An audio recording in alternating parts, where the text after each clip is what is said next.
The wind swept across the lonely plains, carrying with it the scent of dust, pine, and so something darker, something that made even the ravens quiet. Jacob Hale, the most solitary rancher for miles, rode his old Mustang along the ridge before sunset. He wasn't a man who scared easily. He had survived storms, wolves, and the harsh winters of the frontier. But that evening, something felt wrong. His horse sensed it too, tossing its head, snorting at shadows. Jacob narrowed his eyes. Up ahead, something dangled from the crooked branch of a dying juniper tree. At first, he thought it was a deer hide or some outlaw's warning sign. But as he rode closer, his heart dropped hard in his chest. It was a girl, young, barely alive. Her wrists were bound, her ankles scraped. And hanging around her neck was a wooden sign, crudely carved with a knife, "White man don't forgive." Jacob's breath caught. For a moment, the world narrowed to the pale rise and fall of her chest. She wasn't dead, not yet.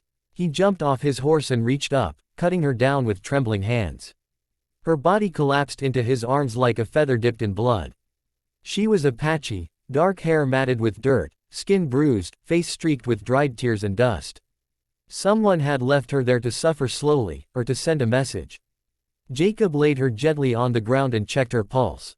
It fluttered weakly. "Easy now," he whispered, brushing the hair from her face. Her eyelids twitched at the sound of his voice. "You're safe. I ain't here to hurt you." Her lips parted. A faint whisper escaped, broken, almost soundless.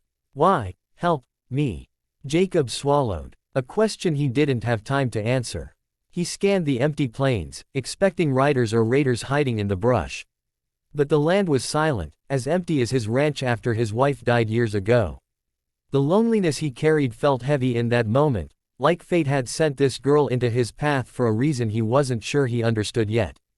"I'm getting you out of here," he said, sliding his arms under her fragile body. She winced in pain, but didn't fight. She was too weak. Jacob mounted his horse with her held close and kicked into a hard gallop toward his ranch. Every second mattered. Whoever tied her there might come back, or worse, they might come looking for her. As the sun dipped below the horizon, Jacob's mind raced. Who had done this? Settlers angry at her tribe? Outlaws seeking revenge? Or someone from her own people? All he knew was this: no one deserved to hang from a tree like an animal. Not a girl, not a child. And as night fell over the plains, Jacob Hale, lonely rancher, widower, quiet man, found himself riding with a stranger whose presence would pull him into a war he never meant to fight, a truth he never meant to uncover, and a danger far greater than the sign hanging from her neck. Because forgiveness was the least of what the killers wanted. They wanted her dead. And anyone who saved her, too. Jacob pushed open the door to his cabin with his shoulder, carrying the girl inside. The warm glow of the lantern flickered across her bruised face. She looked so young, maybe 14, maybe 15. Too young for the viciousness she had endured. He laid her on the cot near the fire and grabbed a basin of water.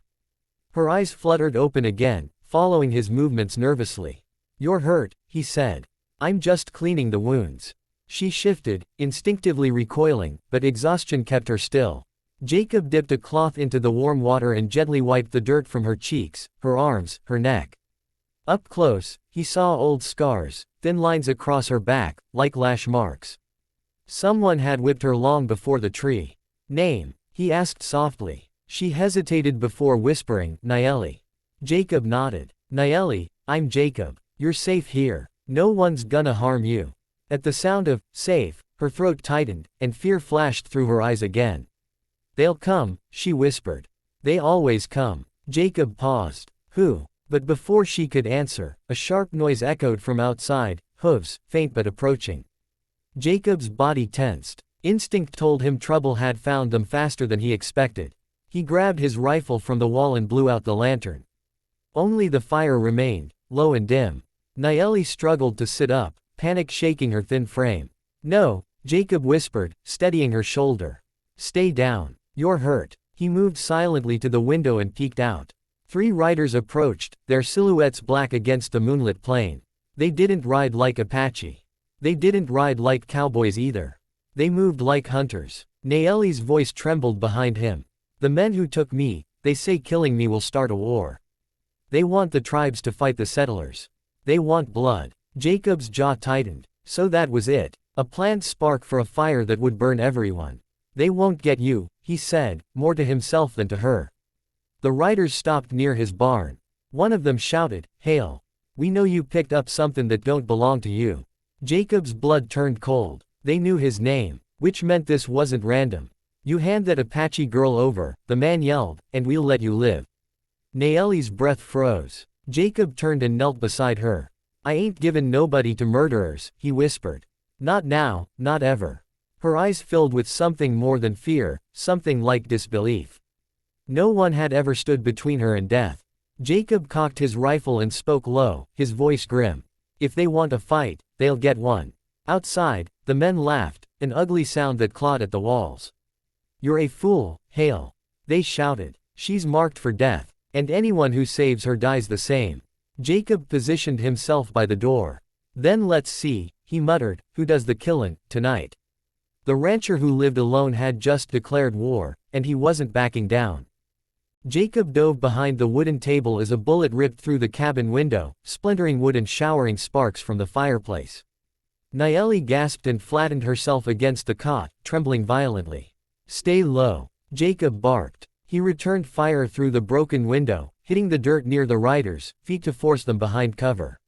His goal wasn't to kill, yet. It was to buy time. The men scattered, taking positions behind his barn and water trough. They were trained, not drunken opportunists.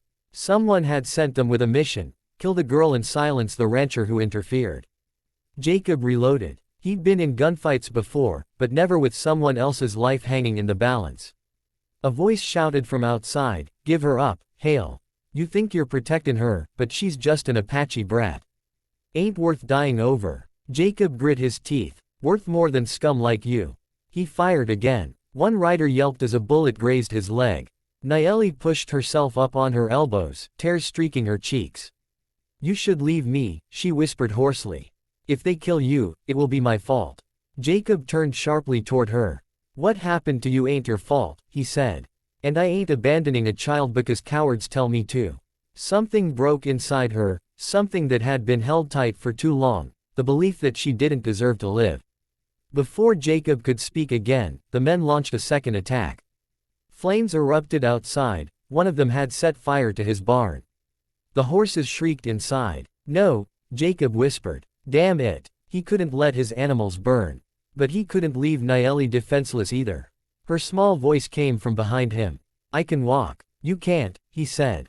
But she forced herself to her feet, wobbling, grabbing the wall for support. "I won't let them make you choose." Despite her weakness, she stepped closer, determination flickering in her eyes. "I can hide in the cellar while you save your horses." Jacob hesitated. A dangerous idea, but the only one that made sense. He pulled open the cellar door. "Get inside. Don't make a sound, no matter what." Nayeli nodded and descended into the darkness.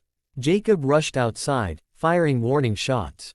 Smoke burned his eyes as he kicked open the barn doors and freed the terrified horses. The flames caught the hay, roaring higher. He grabbed the reins of his mare, shoving her away from danger. But the moment he turned, one of the riders tackled him, slamming him into the dirt. Jacob's rifle flew from his hands. "You should have handed her over." The man growled, raising a knife. Jacob fought back with his fists, landing a hard blow to the man's jaw. The knife skidded across the dirt. The second rider approached with a shotgun. "Move, and you die slow." Jacob froze. But before the trigger could be pulled, a sound sliced through the smoke. An arrow. It hit the rider's shoulder, sending him spinning. Another arrow struck the dirt near the first man's feet. From the shadows of the trees, Apache warriors emerged, silent, swift, deadly. Nayeli's tribe. Their leader stepped forward, bow raised. His eyes burned with fury and relief as he spotted Jacob. "You protected our daughter," he said. Jacob barely caught his breath. "I tried." The warriors closed in on the attackers. The fight ended quickly. In the quiet aftermath, Nayeli limped from the cabin, her eyes searching until they found her father. She fell into his arms, sobbing. Then she turned to Jacob. "You didn't have to save me," she whispered.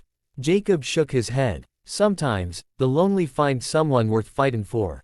The Apache chief nodded. "You have our respect, Hale. And our protection." For the first time in years, Jacob didn't feel alone. And the message, carved on that cruel wooden sign, was proven wrong.